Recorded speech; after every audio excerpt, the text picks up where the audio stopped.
The new Master Duel Banlist is finally here.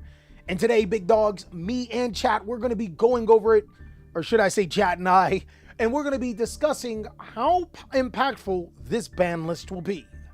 Let's go ahead and jump on in. So, let's go ahead and just start off with cards to be unlimited. I don't know if I'm like impressed at all, chat. Thunder Dragon Colossus to 3. You know, in the TCG, it's at 2 now. This card is so disappointing. Like, the most disappointing card that I've probably seen on the ban list, right? Like, everybody was like, oh, this card, including myself at points in time, was like, this card can't come back off the list. It is a walking Thunder King Raya. It's way too powerful. And it's accessible. It's at 3 now. And the OCG and in Master Duel, and nobody cares. Next, we have Water Enchantress of the Temple from 2 to 3. I think that that's good.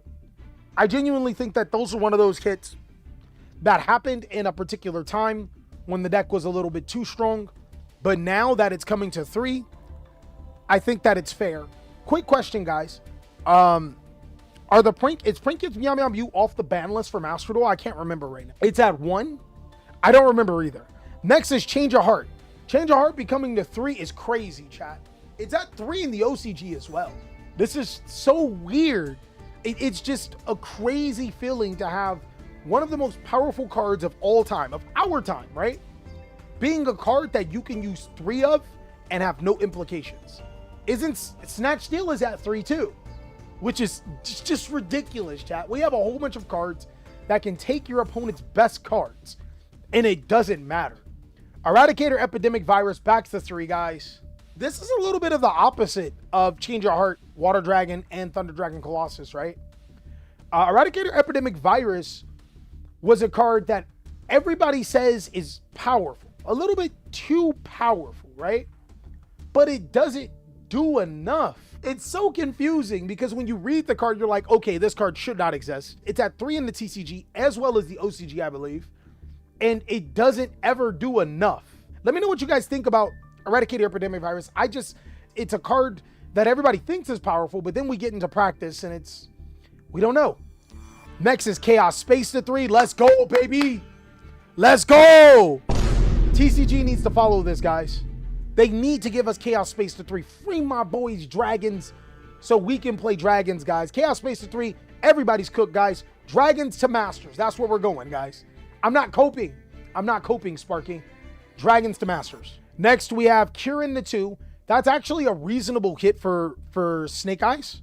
Snake Eyes Fire King. We're not getting Azamina or anything anytime soon from what I know of. So the semi-limit of Fire King Kirin, it makes the deck a little bit more susceptible to hand traps and stuff like that. I think this is fine. This is one of those cards that, in my opinion, they can hit or they cannot hit. Both of them are acceptable. And since this is a best of 1, yeah, hitting it is probably one of the better ideas, right? Gold Sarcophagus to 2. This helps so many good strategies, doesn't it, chat? I love this one. Gold Sarcophagus to 2 makes Tenpai Dragons even stronger, because now Gold Sarcophagus can banish Blaster, which can search a Tenpai Dragon monster. We do not have Sangen Kaiman Limited like we predicted, guys. This also does make Thunder Dragons even stronger, so we could potentially see Thunder Dragons coming back and being a little bit stronger because of Gold Sarcophagus 2. Next, we have Phantom of Yubel. Damn, I'm not sure how to feel about this. I genuinely don't. I think 3 Phantom was ridiculous. But Phantom of Yubel to 2 feels like it doesn't do enough. I think one of the bigger things is Dark Beckoning Beast and opening of the Spirit Gates to 2. So now one of the biggest things is that in the TCG, we only have 4 copies of this card. And the OCG only has 4 copies of this card, right? This actually matters a little bit more than what people will give it credit. It makes the deck a little bit less consistent. It gives the deck a little bit less pop plays. I like this. I'm never in favor of completely killing a deck, except for Snake Eyes and Tearlament. Those decks can burn in a lake, right? So, but slowing a deck down to Yubel, so now you can't cycle through your Yubels as much, right?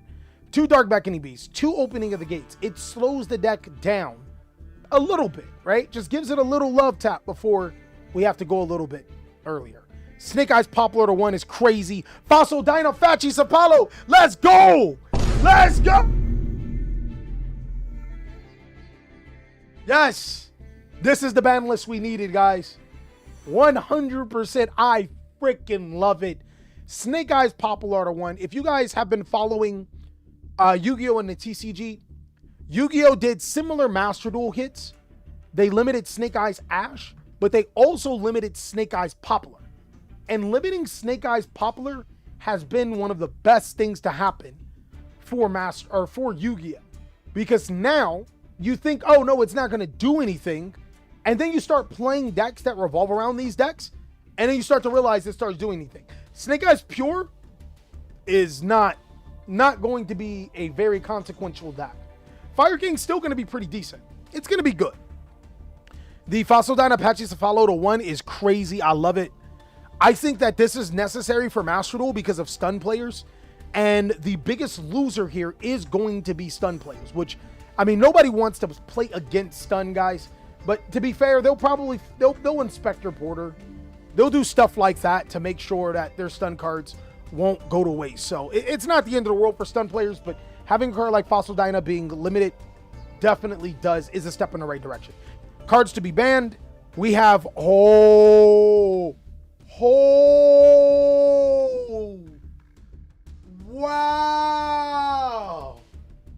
Speaking of banning floodgates, my boy, banning both Nightmare Corruptor Ibley and Jowgen the Spiritualist. Yo, this may be the best ban list we've had.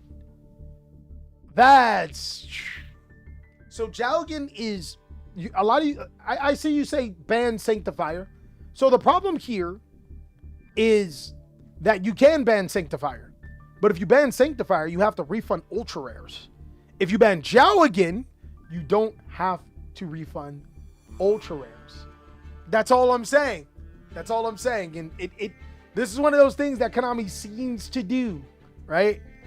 So Jowgen ban, crazy good. I love it. I think in a best of 1 for Master Duel, it's going to have to differ from both the TCG and OCG, which is why you see Jowgen at 3 in both OCG and TCG, and same with Fossil Dyna, as well as Nightmare Corruptor. But in Master Duel, we're in a completely different Yu-Gi-Oh! Meta. So hitting stuff like this is way better for the game. Cards like this should not exist. And lastly, Primitive Planet Paralino. This is possibly the death of Tearlament. I think this was a kill shot, right? Definitely a stop playing Tearlaments, go play something else, but we're not going to refund you for your other cards that you need for Tearlament. I think this is probably the best Master Duel ban list that we've had in quite some time, right? It's a really good ban list. Personally, I don't see where Konami made a mistake, to be honest. I don't see it. A lot of people say Phantom of Yubel to 2 and the Dark Beckoning Beast, right? You guys may say that, but I'm more inclined to wait and see how this impacts, because we've had times where we're like, yo, that doesn't do enough. And then over time, we start to see the effects of what happened there. So I'm way more inclined to see what happens here with this Master Duel ban list. It gave us some cards that we weren't expecting. It put away some cards that we weren't expecting. Some cards that we were hopeful to be hit. And overall, man, really good ban list in my opinion. I want to see what you guys think. Let me know down below in the comment section. Of course, we'll catch you on the next video.